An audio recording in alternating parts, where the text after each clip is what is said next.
그 윤석열을 위시한 그 검찰과 사법부가 사법살인을 자행했는데 이 국힘과 조선일보 등 수구 언론이 공정한 판결을 내렸다라고 하면서 화답하고 있는 형국입니다. 자, 이 수구 세력들이 지금 이재명 대표를 제거하고 또 민주당을 몰살시키기 위해서 작정하고 모략을 세우면서 총공격을 퍼붓고 있는 상황이다 라고 볼 수가 있는 거죠. 자, 이런 상황에서 만약에 정말 수구 세력의 바람대로 이재명 대표와 민주당이 사라지게 됐어요. 그러면 이들은 궁극적으로 본인들이 영구히 기득권을 누리기 위해서 국민들을 지배하고 통제할 것입니다. 참, 우리 국민들에게 있어서 이재명 대표와 민주당이 유일한 희망이자 대안인데 이들이 죽도록 내버려 둘 것입니까, 여러분? 지금은 국민, 이재명, 민주당 대 윤정권, 검찰, 사법부, 국힘, 조선일보 등 이 수구 기득권 카르텔과의 싸움입니다, 여러분. 이 싸움에 우리가 정말 사활을 걸고 싸워야 된다는 것이죠. 이제까지 이 나라를 좀먹었던 수구 기득권 카르텔을 한 번에 몰아낼 수 있는 기회입니다, 여러분. 이 기회를 절대 놓치지 말고 우리가 좀 힘을 내어서 싸웁시다.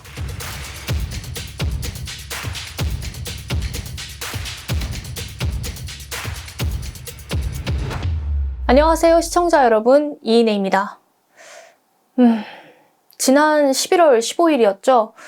서울중앙지법 형사합의 34부 한성진 판사가 이재명 대표의 공직선거법 1심에서 징역 1년, 집행유예 2년이라는 정말 말도 안 되고 비상식적인 중형을 선고했습니다. 그 이유는 이재명 대표가 공직선거법 허위사실 유포로 이미 벌금형을 선고받았던 전력이 있었고, 또 이재명 대표가 발언을 했을 때에 미치는 그 파급력과 영향력이 상당하다는 것이었습니다. 참 정말 이번 재판을 보고 저도 예상하지 못했던 결과라 너무 당혹스럽고, 또 한편으로는 정말 이 검찰과 사법부가 작정하고 이재명 대표를 죽이기 위한 판결을 했다라는 것을 알 수가 있었는데요. 애초에 검찰에서 지금 공직선거법으로 걸 수 없는 사안을 가지고 공직선거법 허위사실 유포라고 해서 기소를 했습니다. 그렇게 해서 무리하게 기소를 하고 또 각종 증거를 조작하고 날조해 가면서 심지어는 검찰이 여러 위법들을 저지르면서 이 사건을 진행해 왔단 말이죠. 그러면 정상적이고 양심적인 판사라고 한다면 지금 이 공직선거법에 대해서 무죄를 선고하거나 혹은 아예 검찰의 공소제기에 대해서 기각을 시키는 것이 마땅할 것입니다. 그렇지만 한성진 판사는 모든 법리를 무시하고 검찰의 주장만 채택해서 편향적인 판결을 했다는 것입니다. 이번 재판 결과 이후의 상황을 우리가 생각해 본다면, 먼저 검찰은 공직선거법 2, 3심에서 이재명 대표에 대한 수사 수위를 높여서 혐의를 더 강하게 주장할 것입니다. 이제까지 검찰이 주장한 내용들을 보게 되면 사실 근거가 부족했는데 1심 재판 결과 자체가 검찰에게 명확한 근거가 될 수 있다는 거죠. 그래서 1심 재판 결과로 검찰 자신들의 논리를 정당화할 것이라는 겁니다. 그리고 사법부의 경우 이재명 대표가 의원직을 상실하도록 공직선거법 2, 3심을 속전속결로 진행할 가능성이 큽니다. 왜냐하면 공직선거법 말고 지금 여러 재판들을 봤을 때에 지금 이재명 대표에게 걸려있는 여러 재판들을 보게 되면 상당한 시간이 소요가 되고 있습니다. 그렇지만 공직선거법 같은 경우에는 최소 6개월 안에 3심까지 모두 마칠 수가 있거든요.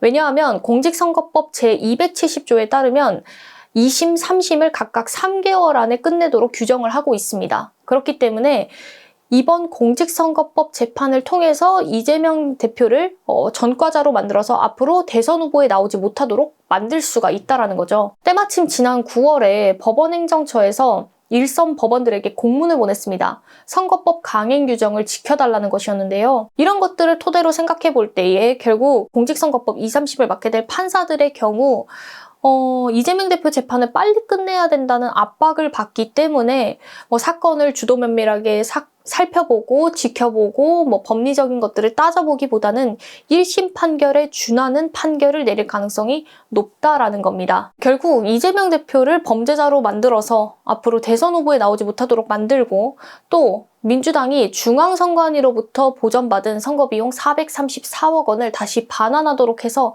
결국에는 해체되도록 윤석열을 위시한 검찰과 사법부가 작정하고 모략을 세운 것이다 라고 볼 수가 있겠습니다. 그렇다면 지금 1심 판결을 내린 사법부가 얼마나 불공정한 재판을 했는지 같이 한번 보도록 할 텐데요. 먼저 검찰에서 주장한 혐의들을 보겠습니다. 혐의는 크게 두 가지입니다. 그 첫 번째 허위 진술은 2021년 12월 이재명 대표가 한 방송에 출연해서 당시 대장동 개발 특혜 의혹 수사를 받다가 숨진 김문기 씨에 대해서 모른다라고 한 것입니다. 그리고 두 번째 허위 진술은 2021년 10월 국회 경기도 국정감사에서 경기도 성남시 분당구 백현동 특혜 의혹과 관련해서 국토교통부가 직무유기까지 운운하면서 협박을 했다, 압박을 했다라고 한 것이었습니다. 이 주장에 대해서 검찰이 여러 가지 증거들을 제시했지만 다 조작된 증거들이었거든요. 그런 부분들에 대해서는 제가 이재명만 잡으면 된다는 정치검찰이라는 편에서 상세하게 다뤘습니다. 그래서 검찰이 어떻게 사건들을 조작해왔는지는 그 영상을 참조해 주시면 좋겠습니다. 그러면 지금 이 두 가지 혐의에 대해서 재판부가 판결을 내렸는데 먼저 김문기 건에 대해서 보도록 하겠습니다. 일전의 재판에서 재판장이 검찰의 공소장 일본주의를 지적을 한 바 있었습니다. 이게 위법이다라고 하면서 뭐라고 했었는데 이번 판결에서는 검찰의 공소장 일본주의가 판사에게 예단을 줄 만한 정도는 아니었다라고 하면서 위법이 아닌 것으로 했고요. 거기에다가 이재명 대표 측에서 이 검찰의 위법적인 증거 수집에 대해서 이제 문제 제기를 했었는데 이것 역시도 검찰이 위법인 것은 아니다라고 하면서 검찰을 편들어 주었던 것이죠. 그리고 구체적인 혐의들에 대해서도 판결을 내린 걸 보면 납득하기 힘듭니다. 검찰에서 이재명 대표가 김문기와 관련해서 허위 발언을 했다라고 하면서 4개의 발언을 제시하고 이 4개의 발언을 여러 행위가 하나의 범죄로 묶이는 포괄일죄라는 것이 있는데요. 이 포괄일죄로 묶어서 기소를 했습니다. 4개의 발언을. 이때 재판부가 지금 3개의 발언을 무죄로 하고 또 1개의 발언은 유죄로 했는데요. 이 유죄 발언이 뭐였냐? 2021년 12월 29일에 당시 대선 후보였던 이재명 대표가 채널 A, 이재명의 프로포즈 청년과의 대화라는 프로그램에 출연해서 발언을 했는데 이 발언이 허위 발언이었다라고 한 것이죠. 그 발언 전문을 제가 읽어드릴게요. 제가 그리고 국민의힘에서 4명 사진을 찍어가지고 마치 제가 골프를 친 것처럼 사진을 공개했던데 제가 확인을 해보니까 전체 우리 일행 단체 사진 중 일부를 떼내가지고 이렇게 보여줬더군요. 조작한 거죠? 라고 한 것입니다. 자, 이 내용들을 보게 되면 결국 그거예요. 말 그대로 국민의힘이 이재명 대표와 김문기 포함해서 단체 사진이 있었는데 그 단체 사진 중에 4명만 캡처해서 찍은 사진을 가지고 마치 이재명과 김문기가 알고 있었던 사이였다라고 증거 제시를 했다라는 거죠. 그리고 이 사진 조작한 거에 대해서 이재명 대표가 지적을 한 것이었습니다. 그런데 재판부는 이재명 대표가 조작이라고 발언한 것을 두고 사진 조작이 아니라 골프를 친 것을 조작했다라고 본 것입니다. 즉 이재명 대표가 김문기를 모른다라고 발언한 이후에 김문기와 해외 출장을 나가고 해외 골프를 쳤다라고 하는 여러 의혹들이 제기됐을 때 이재명 대표가 이 김문기와의 관계 의혹을 해소하기 위해서 골프를 친 것은 국민의힘이 조작한 것이라는 취지로 허위 발언을 했다라는 것이었습니다. 또한 이재명 대표가 처음 김문기를 몰랐다라고 말한 그 순간부터 그리고 지금 말씀드린 그 유죄, 골프 발언까지 이 사이 기간 동안에 충분히 김문기와의 관계를 기억해내고 생각해보고 상기해낼 수 있는 시간들이 있었는데 그럼에도 불구하고 고의로 이재명 대표가 김문기에 대해서 발언을 했다라고 본 것이었습니다. 그렇게 해서 유죄 판결을 내리게 된 것이죠. 더욱이 재판부가 지금 이재명 대표의 주장을 배척한 것이 있었습니다. 뭐였냐면 2018년도에 이재명 대표가 경기도지사 후보 토론회에 나와서 친형 정신병원 입원과 관련해서 자기 친형을 강제 입원시키려고 한 적이 없다라고 발언했는데 이걸 가지고 검찰에서 기소를 했었죠. 그렇지만 이후에 대법원 전원합의체에서 토론회에서의 발언은 공직선거법 위반으로 볼 수가 없다라고 하는 의결을 했습니다. 왜냐하면 토론회 같은 경우에 여러분들도 아시다시피 그 토론회에서는 한정된 시간 안에 답변을 해야 되고 질문들이 갑작스럽게 나오는 경우가 많습니다. 그러니까 돌발 상황이기 때문에 정확하게 사실관계를 이야기할 수 없는 거를 고려해 줘야 된다라는 차원에서 무죄를 선고한 것이었는데, 이 판례를 가지고 이재명 대표가 이번에 공직선거법 위반과 관련해서 이런 판례도 있었으니 좀 참조를 해주십사 하고 재판부에 이야기를 한 거죠. 그렇지만 재판부에서 이재명 대표의 주장을 완전히 배척했습니다. 받아들이지 않았습니다. 왜냐하면 그때의 판례를 지금의 상황에 적용할 수 없다는 이유였는데요. 지난 경기도지사 후보 토론회 같은 경우에는 후보자 간에 의혹 제기를 하거나 해명을 하면서 여러 상황들이 있었지만, 이번 같은 경우에는 그런 공방 상황에서 발언한 것이 아니었기 때문에 이재명 대표가 고의적으로 발언했다라고 본 것입니다. 자, 다음으로는 백현동 관련 사건이에요. 이거에 대해서도 우리가 다시 한번 짚어보도록 할 텐데요.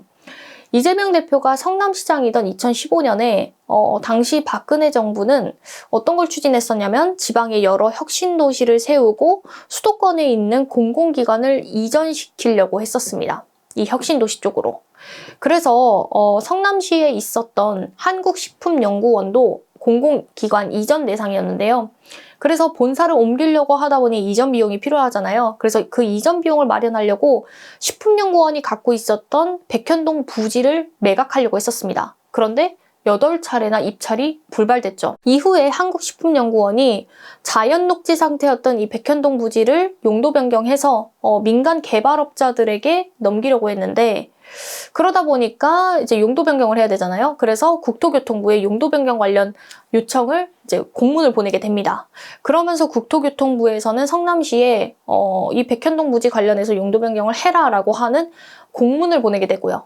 그리고 한국식품연구원도 성남시에 공문을 보내서 용도 변경과 함께 공공기관 이전에 대한 부분이 대통령 관심 사안이다라고까지 강조를 했습니다. 이렇게 국토교통부와 한국식품연구원에서 지속적으로 압박을 하게 되자 당시 성남시장이었던 이재명 대표가 이제 백현동 부지 중에서 일부를 성남시의 공공용지로 쓰는 조건으로 해서 용도 변경을 해주게 되었습니다. 그러니까 말 그대로 공공적인 차원을 조건으로 내걸게 된 것이죠. 그렇게 해서 한국식품연구원이 자연녹지 상태에서 준주거용지로 용도 변경을 하게 됐고요. 그 이후에 민간개발업자한테 2,187억 원에 매각을 했습니다. 그러면서 이 민간개발업자는 47%를 아파트 개발을 하게 되고, 나머지는 성남시의 공공용지, 예를 들면 연구개발용지 등으로 이제 기부 체납을 하게 된 것이죠. 자, 이러한 사실관계에 대해서 2021년 국회 경기도 국정감사에서 당시 경기도지사였던 이재명 대표가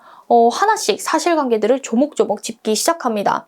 여기에서 나왔던 발언들은 그거는 국토부가 요청해서 한 일이고 공공이전기관 이전특별법에 따라서 저희가 응할 수밖에 없는 그런 상황이었다.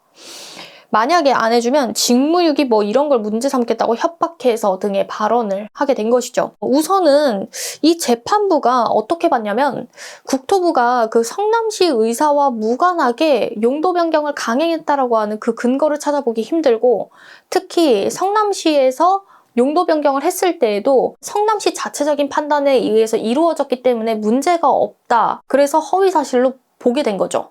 이재명 대표가 발언한 내용에 대해서. 그리고 더욱이 이재명 대표가 재판에서 실제 국토교통부 성남시에서 보낸 공문 3건 정도를 이제 재판부에 제출을 하면서 자신의 사실관계를 입증하고 또 검찰에서 주장한 것이 허위다라고 하는 취지로 내게 돼요, 증거자료로. 그런데 재판부에서 이걸 채택하지를 않았습니다. 그리고 이재명 대표 측에서 이 사안 자체가 국회 증언 감정법에 해당하는 것이기 때문에 공직선거법 허위사실 유포로 볼 수가 없다라고 이야기를 했는데, 이건 역시도 재판부가 배제를 했습니다. 왜냐면 국정감사와 무관한 발언들을 했고 이 발언이 허위사실에 해당하기 때문에 국회 증언 감정법에 적용되지 않는다라는 취지로 이야기를 한 것인데요. 결국에는 이 재판부가 이재명 대표에 대해서 어떻게 봤냐? 당시 국정감사를 지지율 상승의 기회이자 또 이재명 대표 본인에게 있었던 그 대장동 개발 특혜 의혹을 소상히 해명할 수 있는 기회로 봤다라는 것이죠. 그러면서 이 대장동 의혹과 관련해서 나왔던 그 백현동 개발 특혜 의혹에 대해서도 설명을 하고, 거기에 대해서 여러 해명들을 하게 됐다라는 것들을 가지고 이제 재판부가 이걸 유죄의 판단으로 삼게 된 것이죠. 그러면서 지금 이 허위 발언의 고의성까지도 보게 되는데, 당시 이 국정감사에서 문진석 민주당 의원이 질의를 했고, 이 과정에서 이제 이재명 대표가 해명을 하게 된 것인데, 이 해명을 할 때에 여러 판넬이나 이런 것들을 준비했었어요. 근데 이제 판넬 같은 경우에는 본인의 설명을 좀 더 보충하기 위해서 그런 설명 자료로 쓰는 거잖아요. 근데 이 팻말까지 준비했기 때문에 고의가 있다. 애초에 작정하고 지금 국정감사를 이용해서 자기 지지율의 상승 기회로 삼고자 했다라고 재판부가 본 것입니다. 그렇게 해서 뭐 고의성이나 여러 가지 상황들을 따졌을 때에 이재명 대표가 말한 그 국회 증언감정법에 대한 부분을 적용하지 않고 그냥 유죄야 라고 판결을 내렸다라는 것입니다. 이렇게 사법부가 이재명 대표를 징역형으로 만들기 위해서 굉장히 악의적인 판결을 했다라는 것이 명확하게 드러났습니다. 정말 화나지 않습니까, 여러분? 그 윤석열을 위시한 그 검찰과 사법부가 사법살인을 자행했는데, 이 국힘과 조선일보 등 수구 언론이 공정한 판결을 내렸다라고 하면서 화답하고 있는 형국입니다. 자, 이 수구 세력들이 지금 이재명 대표를 제거하고 또 민주당을 몰살시키기 위해서 작정하고 모략을 세우면서 총공격을 퍼붓고 있는 상황이다 라고 볼 수가 있는 거죠. 자, 이런 상황에서 만약에 정말 수구 세력의 바람대로 이재명 대표와 민주당이 사라지게 됐어요. 그러면 이들은 궁극적으로 본인들이 영구히 기득권을 누리기 위해서 국민들을 지배하고 통제할 것입니다. 참, 우리 국민들에게 있어서 이재명 대표와 민주당이 유일한 희망이자 대안인데 이들이 죽도록 내버려 둘 것입니까, 여러분? 지금은 국민, 이재명, 민주당 대 윤정권, 검찰, 사법부, 국힘, 조선일보 등 이 수구 기득권 카르텔과의 싸움입니다, 여러분. 이 싸움에 우리가 정말 사활을 걸고 싸워야 된다는 것이죠. 이제까지 이 나라를 좀먹었던 수구 기득권 카르텔을 한 번에 몰아낼 수 있는 기회입니다, 여러분. 이 기회를 절대 놓치지 말고 우리가 좀 힘을 내어서 싸웁시다. 그래서 집회도 꾸준히 나와서 집회 관련해서도 계속해서 참석을 하고 힘을 실어주고, 또 지금 이렇게 집회와 관련된 혹은 이재명 대표나 민주당과 관련된 여러 상황들을 보도하는 이 유튜버에 대해서도 많이 공유해 주시고 함께 해 주셔야 됩니다, 여러분. 그렇게 하면서 서로 독려하고 힘을 세워주고 서로 격려하면서 지금 이 판국을 헤쳐나가야 된다는 것입니다. 여러분, 우리는 반드시 이길 것이기 때문에 이 부분에 정말 투쟁심을 가지고 나아가야 할 것입니다. 그럼 오늘 방송 여기서 마치도록 하겠습니다.